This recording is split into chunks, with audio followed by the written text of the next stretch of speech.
आज के इस लेक्चर में हम लोग प्रेजेंट सिंपल टेंस में अफर्मेटिव सेंटेंसेस को देखेंगे। अफर्मेटिव यानी सकारात्मक वाक्य, यानी जिसमें नॉट का प्रयोग नहीं किया जाता, नहीं शब्द और क्या शब्द नहीं आता, वो अफर्मेटिव वाक्य कहलाते हैं। तो प्रेजेंट सिंपल टेंस में इसके बनाने का जो सूत्र है, सबसे पहले सब्जेक्ट का प्रयोग किया जाएगा, एस मतलब सब्जेक्ट, और उसके बाद वर्ब जो होगी उसका पहला रूप इसमें इस्तेमाल किया जाता है। अब इसमें दो कैटेगरी हो जाती है। कुछ सब्जेक्ट ऐसे हैं जैसे आई, यू, वी, दे, और कोई भी प्लूरल सब्जेक्ट होगा तो सब्जेक्ट के बाद आपका जो वर्ब है उसका फर्स्ट फॉर्म का प्रयोग किया जाएगा, और उसके बाद ऑब्जेक्ट अगर है उसमें तो ऑब्जेक्ट का प्रयोग किया जाएगा। और अगर सब्जेक्ट सिंगुलर है यानी ही, शी, नेम और इट सब्जेक्ट है तो उसमें सिंगुलर सब्जेक्ट के बाद वर्ब के फर्स्ट फॉर्म का प्रयोग किया जाएगा, लेकिन उसके साथ साथ कहीं पर एस, कहीं ई एस और कहीं आई एस उसमें जोड़ा जाता है। तो उसका नियम बहुत सिंपल है। अगर कोई वर्ब आपका वाई से ख़त्म होता है और उसके पहले स्वर यानी ए, आई, ओ, यू नहीं आता तो उसमें वाई को हटाकर आई एस लगा देते हैं। तो आई एस का नियम बिल्कुल सिंपल है। जैसे ट्राई है तो वाई हटाया, आई एस लगा दिया।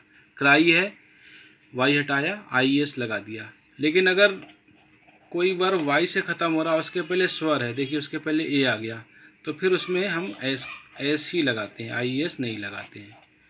और ई एस का नियम जो है, देखिए अगर कोई भी वर्ब ओ से, सी एच से, एस एच से या एस एस से समाप्त होता है, ख़त्म होता है, तो ऐसे वर्ब में ही, शी, नेम अगर सब्जेक्ट आएगा तो ई एस लगाते हैं। जैसे गो, ओ से ख़त्म हो रहा है तो इसमें ई एस लगाएंगे। ये देखिए आपका टीच जो है सी एच से ख़त्म हो रहा तो इसमें ई एस लगाएंगे। वॉश एस एच से ख़त्म हो रहा तो ई एस लगाएंगे। तो अगर ई एस और आई एस का केस नहीं है तो 80% से ज़्यादा वर्ब ऐसे हैं जिसमें एस का प्रयोग किया जाता है।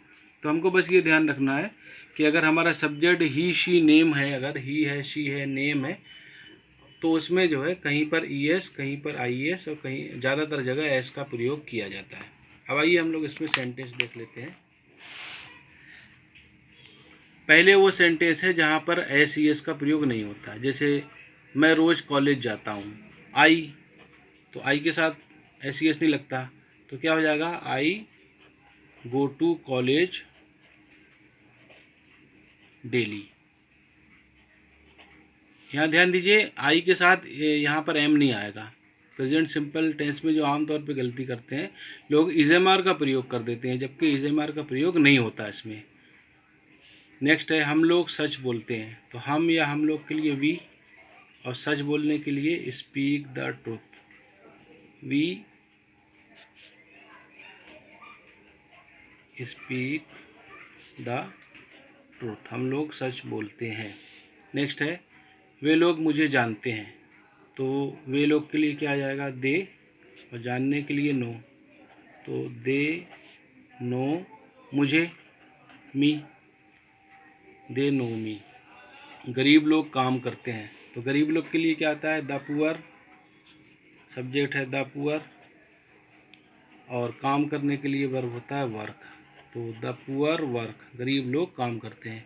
अब आप देख सकते हैं इसमें ऑब्जेक्ट नहीं आया है, यानी सब्जेक्ट है और वर्ब है। तो बहुत से सेंटेंस ऐसे होते हैं जिसमें सिर्फ सब्जेक्ट और वर्ब होता है।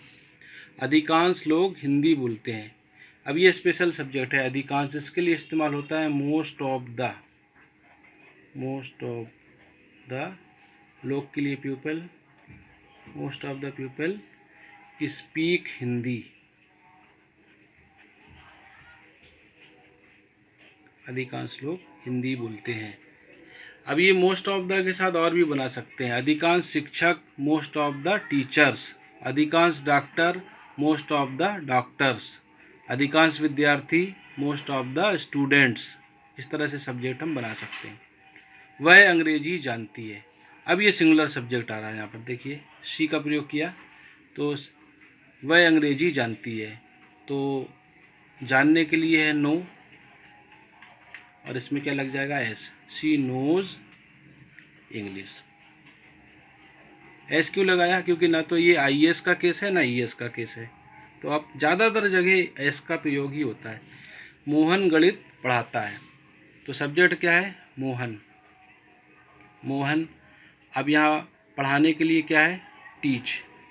तो टीच देखिए CH आया इसलिए क्या लगा देंगे, ES। Mohan teaches maths. तुम्हारा भाई सच बोलता है, तो सिंगुलर सब्जेक्ट योर ब्रदर।